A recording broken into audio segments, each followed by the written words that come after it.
Les apprenantes aussi. Bonsoir à tous. Désolée pour les petites minutes de retard, on a eu des petits problèmes de setup. Est-ce que vous nous entendez bien en ligne?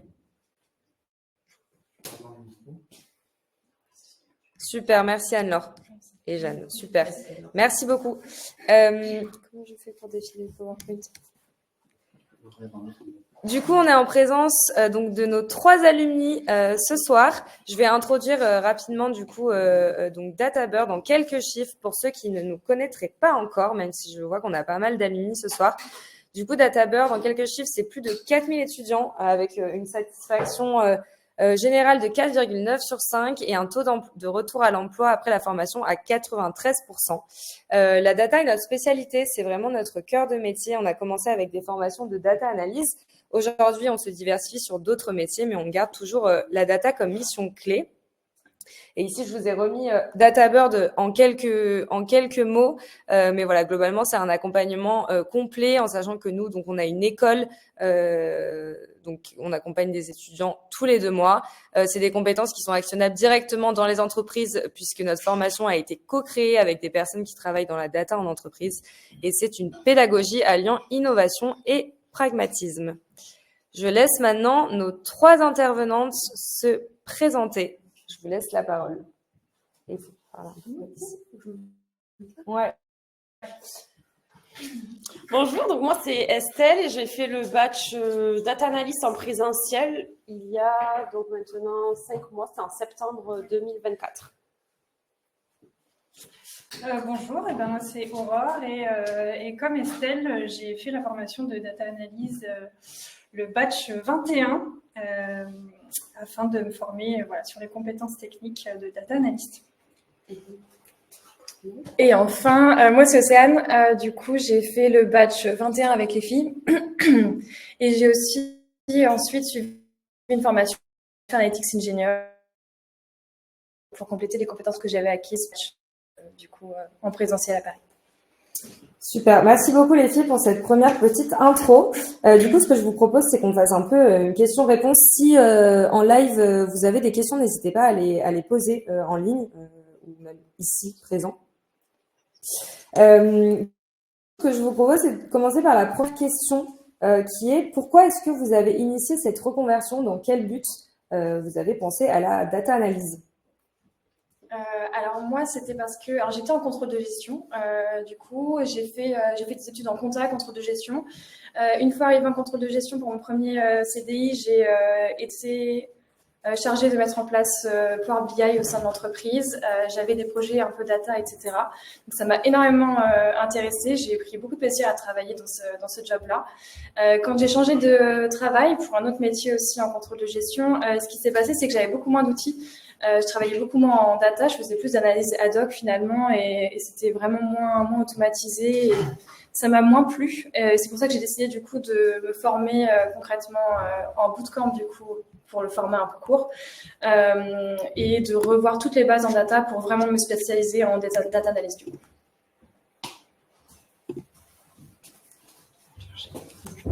Alors moi, je viens de l'univers RH, donc les ressources humaines. J'ai travaillé pendant plus de 10 ans dans les ressources humaines et en fait, au fur et à mesure de mes expériences, je me rendais compte que ce domaine n'était peut-être pas celui qui était fait pour moi. Et donc j'ai fait d'abord un bilan de compétences l'année dernière. Et ce bilan de compétences m'a amené en fait à plusieurs réflexions et je suis aboutie dans mes réflexions au métier de data analyst parce que dans mes expériences RH, je faisais de l'analyse de données même si ça reste de l'analyse de données RH et je me rendais compte que c'était un peu le fil rouge de mes diverses expériences et que c'est plus ça qui m'avait plu. Donc après mon bilan de compétences, j'ai cherché en fait les formations disponibles en data parce que forcément je me suis renseignée, j'ai vu qu'il fallait des compétences dans les langages informatiques, SQL et Python et puis de la data viz. Donc c'est comme ça que j'ai abouti chez DataBird. Et pour terminer, j'ai une reconversion qui ressemble plutôt à celle d'Aurore puisque finalement j'ai aussi fait un bilan de compétences pour savoir vers quel métier me diriger après mon parcours en retail chez Decathlon. Et c'est parti du fait que j'avais envie de changer de secteur d'activité. J'étais plutôt fatiguée du rythme que peut demander le retail, même si j'ai beaucoup apprécié mon parcours professionnel chez Decathlon. Et suite à ça, donc j'avais quand même envie de garder une notion d'analyse dans mon métier futur. Et en cherchant, j'ai trouvé ce métier de data analyst que je ne connaissais pas auparavant. Et j'ai bien vu qu'il fallait une formation assez technique pour pouvoir faire ce métier-là et que de manière autonome, j'aurais pas forcément réussi à pouvoir me former. Donc j'ai fait des recherches sur tous les organismes de formation que j'ai pu qui existent quoi.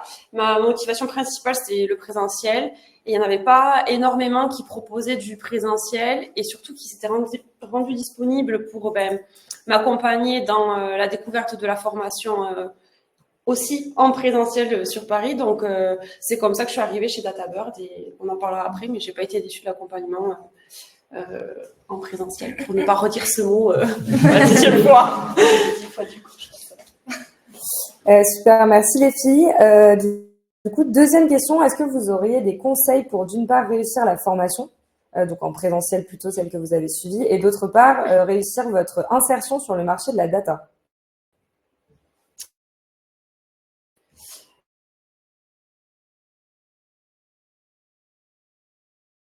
Je pourrais être documenté, comme on le ferait pour n'importe quelle autre formation. Je pense que ça doit être vraiment une motivation perso et pas être en attente comme on pourrait être à la fac de ce que vont nous apporter les profs et nous être plus moteurs dans notre manière d'apprendre parce que en fait c'est pour nous qu'on le fait quoi. Je veux dire.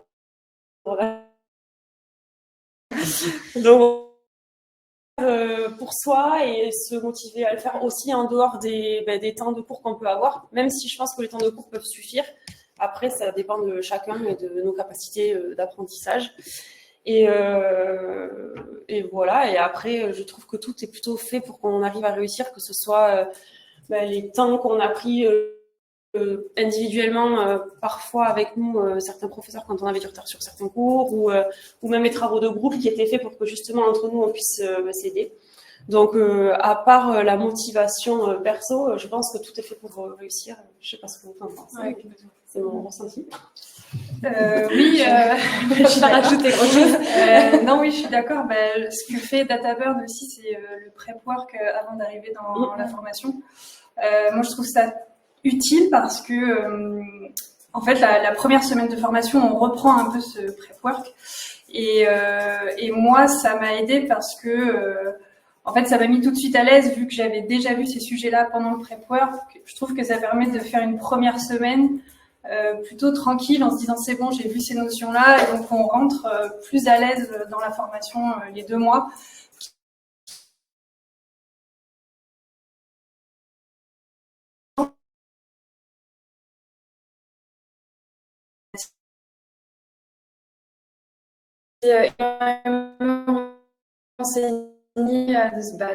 Est-ce qu'il faut que je fasse du travail en amont, etc. Le pré-work m'a extrêmement rassurée puisque ça met vraiment un premier pied dans la data, vraiment. Ça rassure sur les connaissances qu'on a déjà un petit peu et puis c'est qu'on va acquérir derrière. La formation est assez challengeante, mais pour le coup, elle est hyper abordable et accessible et on est très bien accompagné pour ça. Donc la motivation, effectivement, et puis de l'engagement, finalement, à la formation. Ouais.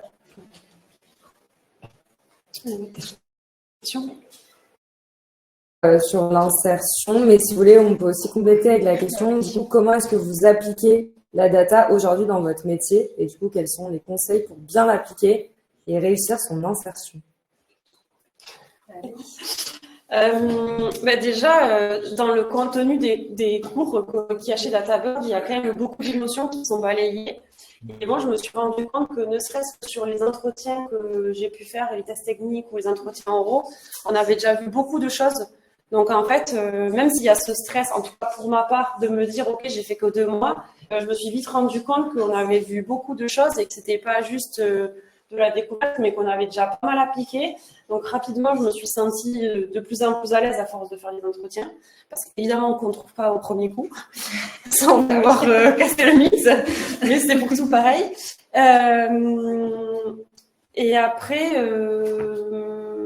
enfin, alors ça c'est très perso du coup dans mon cas, mais ce que j'utilise au quotidien, c'est à 80% du temps SQL. Et comme c'est la première chose qu'on a vue chez DataBird, ben, pour le coup, j'ai pas été dépaysée ni pour le test technique, ni pour les premières journées de travail. Et aujourd'hui, plus le temps passe, plus je suis familiarisée avec les outils de l'entreprise. Donc franchement, je n'aurais pas pu espérer mieux comme formation. Et même des fois, je me suis dit, tout ce que j'ai appris, j'utilise formation, j'ai presque peur de qu'on a vu, même si je sais bien qu'avec le temps, je pourrais m'en servir et réutiliser, mais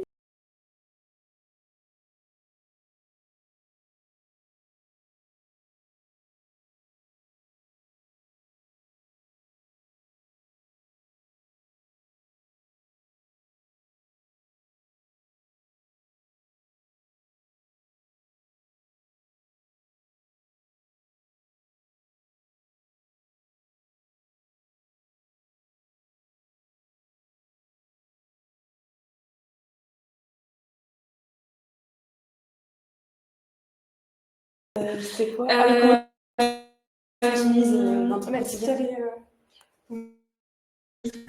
Alors, on a été coupé déjà. Du coup, la question était sur comment s'insérer voilà, dans le milieu de la data. Moi, pour rebondir sur ce que tu disais, Estelle, je trouve qu'aussi, c'est la première fois moi, que je passais des techniques dans des entretiens. Et donc, j'étais assez stressée parce que j'en avais jamais passé de ma vie. Dans ma vie professionnelle d'avant, voilà, j'avais pas à le faire. Et je me disais, on va me comparer à des gens qui ont fait un master en data et qui sont surdimensionnés. Donc, je ne sais pas si continue.